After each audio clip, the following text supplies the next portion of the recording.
Like, I never forget, I was on a podcast one time, and this dude goes, "You were blessed with a strong mind." Like, the hell are you talking about? I was blessed with a strong mind. That's something that you have to develop. You develop that over years, decades of suffering and going back into the suffer. That's why a lot of people who graduate Navy SEAL training, I talk about very openly all the time. A lot of guys don't want to go back into that water. Don't want to go back into the hard stuff. Maybe not anything hard in life. Once you get through it, it's like you become a POW. Like, how many POWs want to go back to POW camp? None. When something sucks so bad in life, this is on this that we're talking about now, very few people want to go back. They're happy they graduated. I realized I'm the same way. I don't want to go back.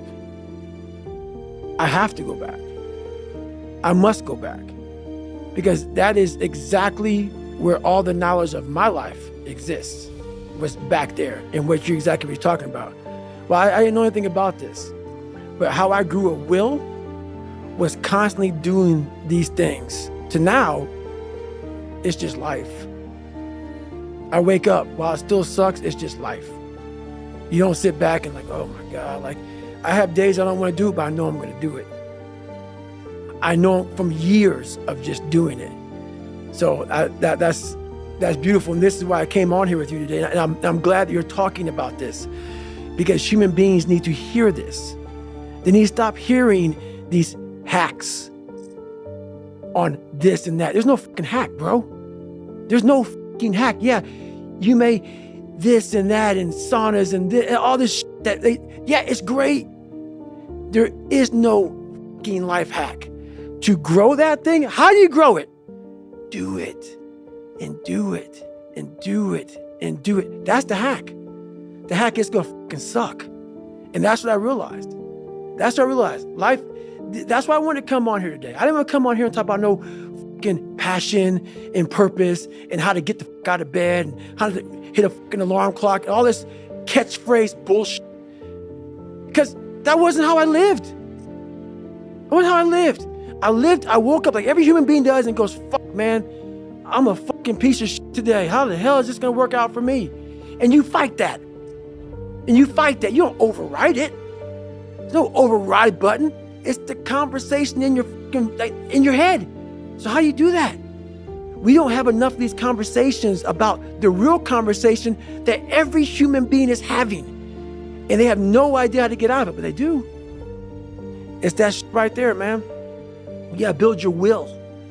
What we obtain too cheap, we esteem too lightly. Easy successes may be pleasant, but if they're the only successes you achieve, you'll come to expect quick, effortless results. Then, when life hits you hard with a difficult challenge, you'll lack the mental toughness to overcome it. Moreover, you'll never appreciate the easy successes as much as the ones that required blood, sweat, and tears. Does it mean that you should reject easy successes and seek the most difficult ways to accomplish your goals? Of course not. However, you should make sure that you don't deliberately avoid hardships. Resist the temptation to set your aims low. Scoring exclusively easy wins might feel good, but you're limiting your potential that way. Over the long term, make sure that you always have at least one big, ambitious, and demanding goal in life, as that's where the power of self-discipline shines, where most personal growth happens, and which delivers the greatest feeling of having accomplished something worth doing. Receive wealth or prosperity without arrogance, and be ready to let it go. Never take self-discipline for granted or assume that if you can control your urges, you're now invincible. Humility plays an important role in helping you maintain self-control. An arrogant person will be more likely to unnecessarily test their willpower, which will eventually lead to their downfall. This happens because of the restraint bias. The tendency for people to overestimate how capable they are of controlling impulsive behaviors. Research shows that people who had an inflated belief in their self-control overexposed themselves to temptations, such as recovering smokers putting themselves in situations tempting them to smoke, which increased the risk of a relapse. Assume that your self-discipline is like prosperity. It's possible that it will stay with you for a long time, but it's also possible that it will disappear. Consequently, you'll work harder to keep it in your life. If it does go away when you make some mistakes, you'll accept it with more tranquility and be more likely to regain it quickly. You gain strength, courage, and confidence by every experience in which you really stop to look fear in the face. You are able to say to yourself, I lived through this horror. I can take the next thing that comes along. You must do the thing you think you cannot do. Self-discipline is a lot like dealing with fear. When you face temptations, look them straight in the eye and send them packing. The next time they appear in your life, you'll be able to say to yourself, I managed to overcome them once. I can handle them this time as well. The more times you successfully overcome the temptations, the easier it will be to handle them again. Regular practice will make you less susceptible to temptations and even more likely to ignore them. Just like looking fear in the face will make you more likely to act in spite of it. Granted, it's not that with enough experience, you'll become unconditionally self-disciplined, just like you won't one day stop being afraid of anything. Just remember that each situation that tests your resolve is another experience from which you can draw inspiration to overcome future challenging circumstances when they occur. So you got to make sure that you constantly are rewriting your book. You have to constantly rewrite your book every day of your life. You know, and these aren't just words I say. This is how I have to live. Like, these are conversations I have with myself. And I say it everywhere I go. The most important conversation when you have with yourself. Yes. You live with it every single day. But most of our conversations are not the right ones. They're not the ones that are going to push us to the place we need to go. They're the ones that are going to keep us sitting in that toxic environment that you've helped create and everybody else helped create, and you just live in it. You live in that muck, and that conversation just plays in your head, and that becomes you. So my first conversation when I was absolutely nobody, and that's one thing you have to say. We live in a world now that's so kind. We find the kind way around everything. Like, if you don't look good, I have to find a kind way of saying, I don't like your shirt. Right. That's not the approach. The approach you have to take, at least I took. You take whatever approach you want. The conversation had to be a real, honest conversation in the accountability mirror of, guess what? I was fat. Don't find a kind word to say that, you know what? I've gained some weight. No, you're fat.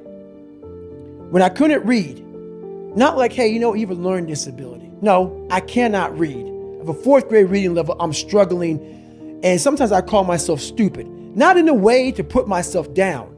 So don't take it like, my God, those are so hurtful. Yeah, they're hurtful. It's honest. The conversation has to become an honest conversation of where you're at mentally. Where am I at mentally? I look like shit. I feel like shit. I'm falling behind in school. I'm lazy. My house is a mess. You have to look at what it is and call it what it is. Don't find words to make yourself feel better, because so we hang around people that make us feel better, that tell us what we want to hear, not what we need to hear. And so we stay away from those people. And we stay away from those people, like our internal dialogue becomes that kind, it's okay. It's not okay. So that's where it starts. It starts with that accountability of, it's not okay anymore. This can no longer be okay. And calling yourself out for exactly what you are and exactly how you need to fix it. That's where it starts. The road to success is rarely a straight line. For me, it's always been more like a maze. Many times when I thought I'd finally cracked the code, had it all figured out and found the straight path to certain victory, I hit a wall or got spun into a turnaround. When that happens, we have two choices. We can stay stuck or regroup, back up, and try again. That's where evolution begins. Hitting those walls time and again will harden and streamline you. Having to back up and formulate a new plan without any assurances it will ever pan out will tune your say up and develop your problem. Solving skills and your endurance. It will force you to adapt. When that happens, hundreds of times over the course of many years, it is physically exhausting and mentally draining, and it becomes damn near impossible to believe in yourself or your future. A lot of people abandon belief at that point. They swirl in the eddies of comfort or regret, perhaps claim their victimhood, and stop looking for their way out of the maze. Others keep believing and find a way out, but hope to never slip into a trap like that ever again. And those skills they'd honed and developed with her, they lose their edge. I am always on the hunt for another twisted pretzel of a maze to get lost in, because that's where I find myself. The smooth road to success is of no use to savages like me. That may sound ideal, but it won't test us. It doesn't demand belief, so it will never make us great. We all build belief in different ways.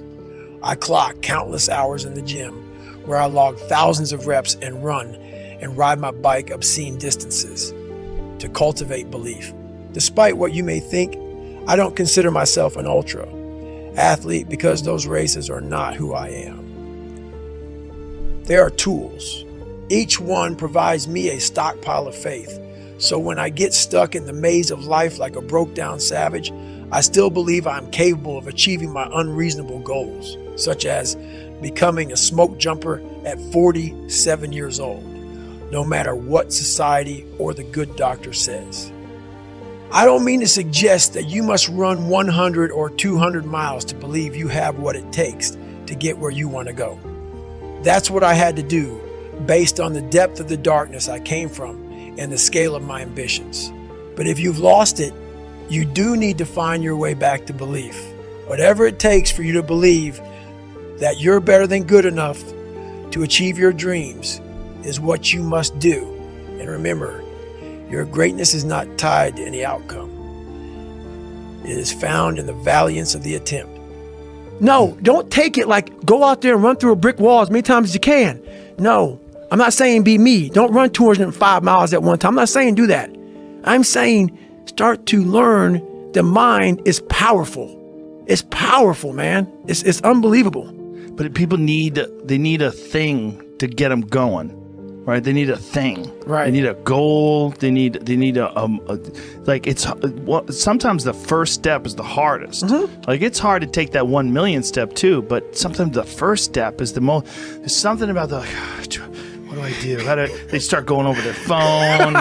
They start calling people. They don't get out of the house. Like and there's something about procrastination. It's like, it's painful. Oh, yeah. You know you should be doing things, but you just keep doing it. You keep itching that scab.